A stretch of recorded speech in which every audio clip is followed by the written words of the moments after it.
No capítulo anterior, nós vimos Jeová se apresentando nos versículos de 1 a 3, mostrando toda a sua força, todo o seu poder. E aí do versículo 4 em diante, nós vimos o Senhor Jesus, o servo humilde, aquele que se sujeitou, aquele que veio como os que aprendem, aquele que colocou o seu rosto como um seixo, não foi rebelde à voz de Deus, não revidou as ameaças que os homens faziam, mas se entregou totalmente. E agora é um apelo aqui para Israel, apontando para aquele dia quando eles vão ser resgatados, eles vão ser introduzidos nas bênçãos que Deus prometeu a eles. E isso aqui nos fala do tempo da grande tribulação, e quando está prestes, o resgate deles está prestes a acontecer, e Deus os exorta para esse momento tão glorioso para eles, tão esperado. E é um paralelo aqui, esse capítulo aqui para nós é um paralelo àquilo que diz no final de Apocalipse: ora vem, Senhor Jesus. É o brado de iminência do Senhor vir para julgar os inimigos, aqueles que pisaram nas costas de Israel, como fala no versículo 23 do nosso capítulo, e introduzir Israel nas bênçãos. Mas ele vai ter que chamar a atenção desse povo, porque eles ficaram tanto tempo indiferentes à voz de Deus, que a gente vê aqui repetir várias vezes: ouvi-me, vós, no versículo 51, olhai para a rocha, na metade do versículo 51, olhai para Abraão, no versículo 2, atendei-me, versículo 4, levantai os vossos olhos, no versículo 6, ouvi-me, no versículo 7, e ele vai continuando. Depois ele vai falar 3 vezes, 2 vezes nesse capítulo e uma vez no início do próximo, que é desperta, desperta. Versículo 9, versículo 17 e versículo 1 do capítulo 52. Então é um chamado à atenção. É um chamado à atenção. E uma coisa curiosa aqui é que ele começa falando de onde eles foram tirados, no versículo 51. E aí o profeta aqui não dirige o olhar deles para Moisés, por exemplo. Ele não fala: olhai para Moisés, ou olhai para Jacó, ou Israel, vosso pai. Não. Olhai para Abraão. Olhai para Abraão. Porque sendo ele só, eu o chamei, eu abençoei e o multipliquei. Porque a restauração de Israel não se dará com base na lei, ou na guarda da lei por parte de Israel, mas se dará com base na graça. Porque foi o pacto que Deus fez com Abraão, foi um pacto de graça, e não de lei, como foi feito com Moisés e o povo lá no deserto. Interessante que o Deus está falando aqui da... Deus vem desde Noé, desde o início. Deus tem uma linhagem santa, né?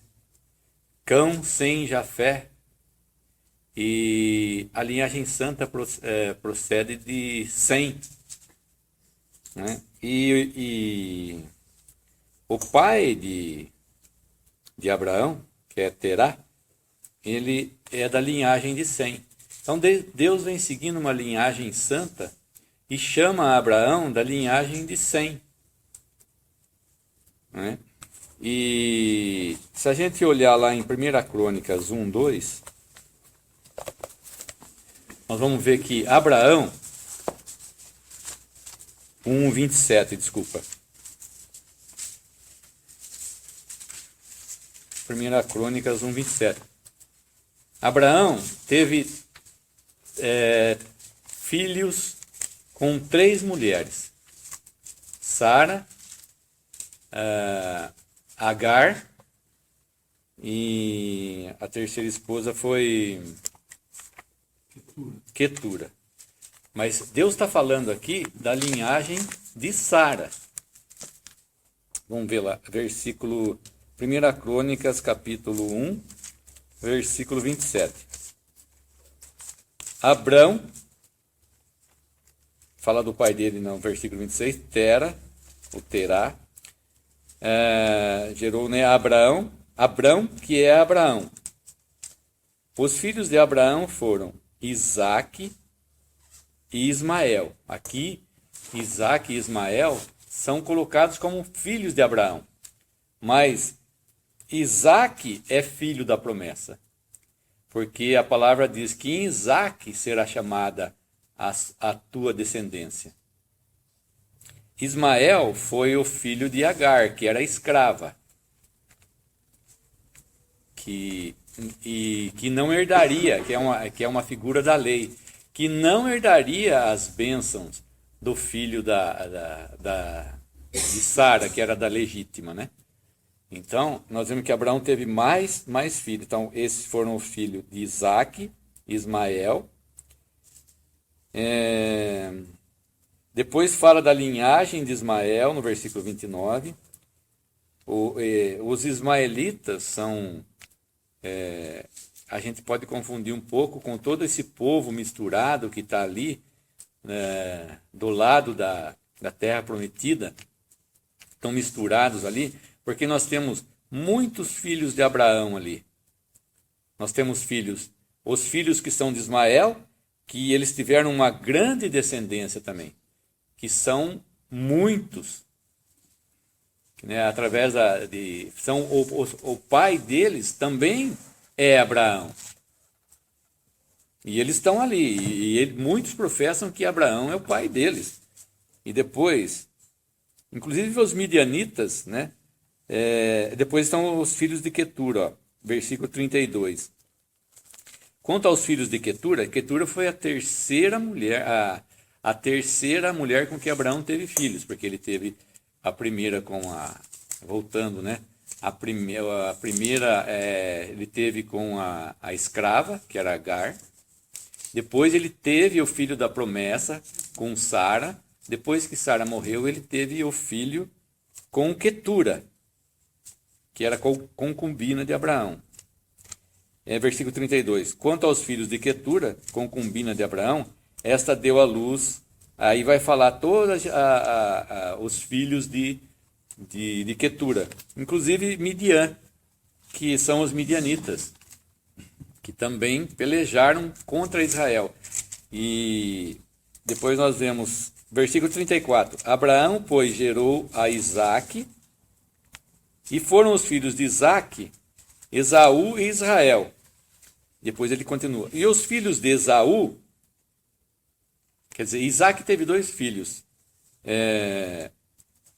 Esaú e Jacó, que é Israel. Mas a linhagem continua em Jacó e continua em Israel. E esse povo que nos está falando aqui desse capítulo 51 de Isaías é Abraão e Sara. E Sara teve um filho que se chamou Isaque. Isaque teve 2 filhos que se chamaram Esaú e Jacó. Mas o que foi chamado, amei a Jacó e aborreci a Esaú. A palavra fala simplesmente. Então a linhagem desse povo de Israel, os verdadeiros, né, israelitas, filhos de Jacó, que são as 12 tribos, esses são os verdadeiros. Esses são a quem Deus está dirigindo essa palavra. Embora muitos, como nós vemos aqui, são filhos de Abraão, estão todos rodeando a terra da promessa ali, filhos de Ismael, árabes, misturado com filhos de Ismael, filhos de Isaque, filhos de Quetura, os midianitas. Imagina que amalgamação, que ajuntamento tem ali de linhagem de Abraão, mas sem serem considerados filhos da promessa, que vieram da linhagem de Isaque e de Israel, que é Jacó. A palavra está sendo endereçada para esses que nasceram, então, dessa linhagem. Não são esses outros filhos de Abraão, não. Deus não vai tratar, Deus trata com esses filhos de Abraão como gentios. São gentios. Para não deixar dúvida quanto à capacidade de Deus em salvar o seu povo, introduzir o seu povo na terra, ele chama atenção aqui, o profeta chama atenção pelo fato de Abraão ser um só. Sendo ele só, no versículo 2. Eu o chamei e o abençoei e o multipliquei. Porque nesse momento, quando o remanescente de Israel estiver sendo perseguido durante a grande tribulação, o que eles mais vão se afligir é o fato de eles serem poucos, eles serem pequenos, eles são um só, eles são muito pouco comparados aos inimigos, aos que os perseguem e tudo mais. Mas Deus vai consolá-lo com isso aqui, olha. Sendo ele, Abraão, um só, eu o chamei, eu o abençoei e o multipliquei. Porque o Senhor consolará Sião, consolará a todos os seus lugares assolados, fará do seu deserto como Éden, e a sua solidão como o jardim do Senhor. Gozo e alegria se achará nela, ação de graças e voz de melodia. Então esse é o consolo de Deus, que chama de povo meu, nação minha, no versículo 4. E ele fala, porque de mim sairá a lei, o meu juízo se estabelecerá como a luz dos povos. Eles vão ser referência, porque a lei vai estar no coração deles, como fala aqui no versículo 7. Ouvi-me vós que conheceis a justiça, vós, povo em cujo coração está a minha lei. Não temais o opróbrio dos homens, nem vos turbeis pelas suas injúrias. Lá em Hebreus capítulo 10, ele fala uma coisa bonita aqui. Hebreus 10, versículo 16. Este é o concerto que farei com eles. Esse eles é Israel. Depois daqueles dias, diz o Senhor, porei as minhas leis em seus corações e as escreverei em seus entendimentos. Acrescenta, e jamais me lembrarei de seus pecados e de suas iniquidades. Ora, onde há remissão desses, não há mais oblação pelo pecado. Então eles vão ser salvos por graça somente, e Deus vai então usá-los, inclusive para julgar as nações. Que é o que fala no nosso capítulo 51 de Isaías, o versículo 5.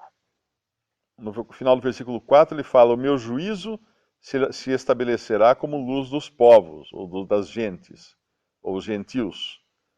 Perto está a minha justiça, vem saindo a minha salvação. E os meus braços julgarão os povos, as ilhas me aguardarão. Esses meus braços, Mateus 19, que o versículo ele tem duas braço aí, aparece primeiro no plural e depois no singular. Mateus 19 pode ser essa referência aos braços que vão julgar as nações. Mateus 19, versículo 28. Não, acho que eu errei o... não, eu estou no 16. Mateus 19, versículo 28. E Jesus lhes disse, em verdade vos digo que vós, que me seguistes, e aqui os discípulos do Senhor no Evangelho, eles representam o remanescente fiel. Nós estamos no Evangelho, a gente está vendo uma esfera de judaísmo, né? Em verdade vos digo que vós que me seguistes, quando na regeneração o Filho do Homem se assentar no trono da sua glória, também vos assentareis sobre 12 tronos para julgar as 12 tribos de Israel. Então vai haver assim como a igreja também será companheira de Cristo no julgamento dos anjos, e julgando sobre esse mundo, haverá também os judeus, julgando sobre Israel, claro, sobre o próprio povo, mas também sobre a gente, como fala aqui no versículo 5. E os meus braços julgarão os povos, as ilhas me aguardarão. E daí quando ele continua, quando ele fala, no meu braço singular esperarão, esse é o poder, essa é a autoridade do Senhor. Então, com base nessa autoridade do Senhor, aqueles que são seus se sentarão em tronos. Terão um lugar de destaque e de juízo também. Um lugar de privilégio. O versículo 6. Levantai os vossos olhos para os céus, olhai para a terra de baixo, porque os céus desaparecerão como fumo, e a terra se envelhecerá como um vestido, e os seus moradores morrerão semelhantemente. Mas a minha salvação durará para sempre, e a minha justiça não será quebrantada. Isso nos fala da restauração, na verdade, do restabelecimento da terra para o milênio. Não é o fim do mundo aqui no sentido que os céus se enrolarão, o firmamento se desfará em fogo, que nós vemos em Pedro. Mas aqui é a terra para a entrada do milênio, para o início do milênio. Então a terra como nós a conhecemos, ela será alterada para que comece então o reino milenial de Cristo.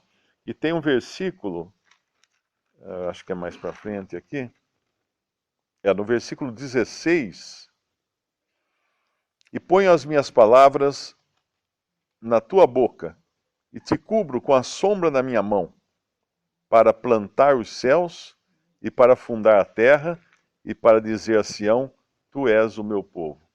Esse fundar a terra é no sentido também de fundamento, de estabelecimento, mas uma coisa muito mais moral do que material, para eles poderem habitar durante os 1000 anos. Mas depois dos 1000 anos nós sabemos que vai terminar a terra e os céus vão ser destruídos para começar os novos céus e nova terra, dos quais não é dito nada aqui.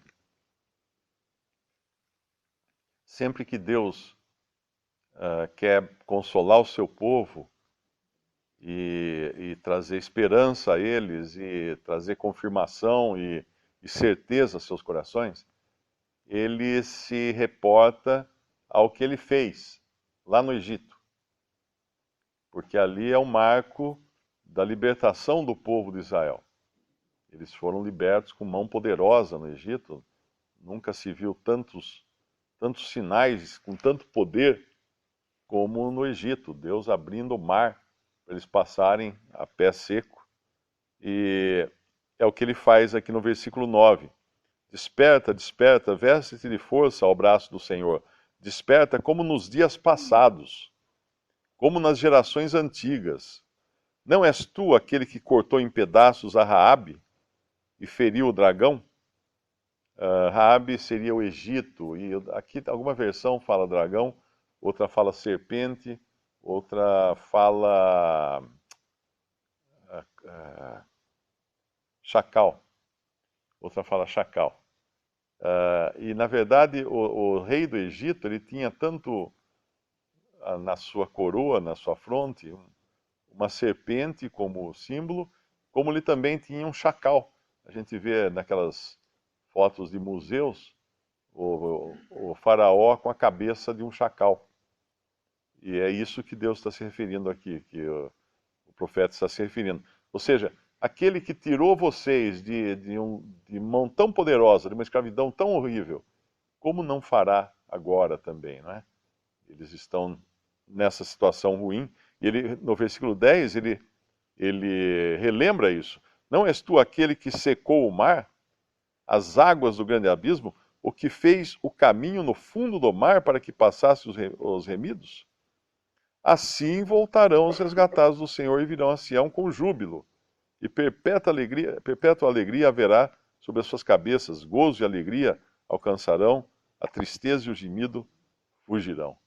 Ele pode tudo. Ele, no versículo mais adiante, ele vai falar que pode abrir o mar de novo. Tem um lugar mais à frente aqui. O versículo 15. Porque eu sou o Senhor teu Deus, que fende o mar, e bramem as suas ondas. O Senhor dos Exércitos é o seu nome. Então ele dá todas as garantias aqui de que eles serão libertos, de que aquele que está preso na cova, que é o versículo 14, será solto. Aqueles que estão subjugados, servindo de calçada para os seus inimigos, no versículo 23, pusesse as tuas costas como chão e como caminho aos viandantes, esses serão levantados, esses serão exaltados. Mas eles vão, com isso, eles vão aprender quem é realmente o Senhor. A libertação deles, ela tem duas vertentes, dois aspectos. Porque eles estarão ali, não apenas sendo oprimidos pelo inimigo, que os persegue, os castiga, os martiriza, isso remanescente, né? Lá durante a grande tribulação, mas também eles são oprimidos por Deus. Eles estão sendo disciplinados por Deus, e isso já há 2000 anos, e vão continuar sendo, e o próprio período dos 7 anos após o arrebatamento da igreja, e os 3 anos e meio de grande tribulação, que finalizam esses 7 anos, serão também esses anos de disciplina de Deus, de punição de Deus contra esse povo que sempre foi tão rebelde a ele, apesar de terem sido tão abençoados por ele. Por isso que no versículo 22, ele fala,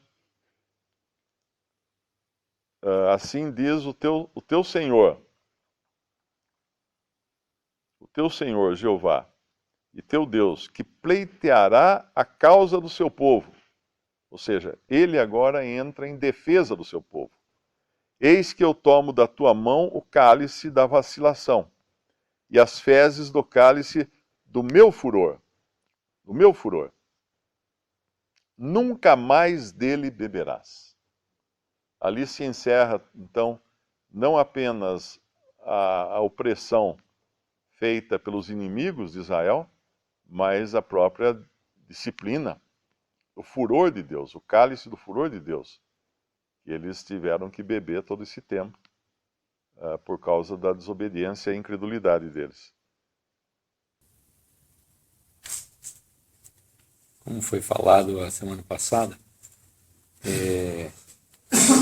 Jeová, do Velho Testamento, é Jesus, ele tem essas duas. Ele é o Senhor dos Exércitos, que fende o mar, né, como nós lemos aqui. O Senhor dos Exércitos é o seu nome, versículo 15. O Senhor teu Deus que fende o mar. E nós vemos o Senhor Jesus no Novo Testamento, numa passagem lá em Mateus, capítulo 8, versículo 26. Quando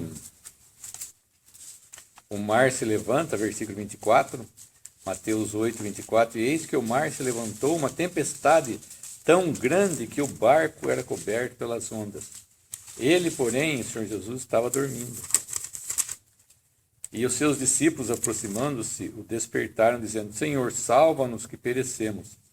E ele disse-lhes, por que temeis, homens de pouca fé? Então, levantando-se, repreendeu os ventos e o mar, e seguiu-se uma grande bonança. E aqueles homens que estavam com ele no barco se maravilharam, dizendo, que homem é este, que até os ventos e o mar lhe obedecem? É o mesmo Senhor que fendeu o mar lá no Egito.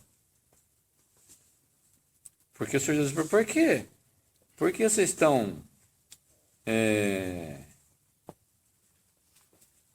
homens de pouca fé? Porque eles estavam no barco com o mesmo Senhor que havia, claro que ele era um homem agora, ele se fez homem. Aquele Jeová do Velho Testamento era o Senhor Jesus agora, na presença de um homem. Que é o mesmo que faz o quê? O mar, não era o mar, o mesmo braço de mar lá que nós vemos, mas era o Jordão, era aqui o mar da Galileia, mas era o mesmo Senhor, né?